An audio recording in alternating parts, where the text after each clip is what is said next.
আসসালামু আলাইকুম।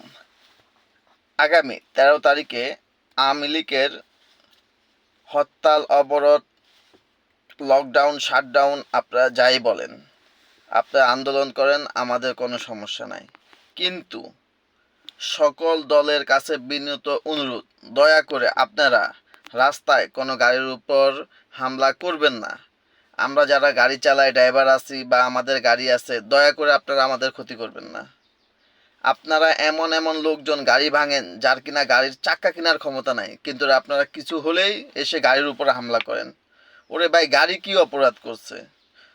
তাই সকলের কাছে অনুরোধ, আপনারা কেউ দয়া করে গাড়ির উপর হামলা করবেন না। আপনারা আপনাদের আন্দোলন চালিয়ে যান, আপনারা যা মন চায় করেন, আমাদের সমস্যা নাই। কিন্তু আপনারা দয়া করে ড্রাইভারদের উপর অত্যাচার করবেন না, আমাদের গাড়ির উপরে কোনো হামলা করবেন না। ধন্যবাদ।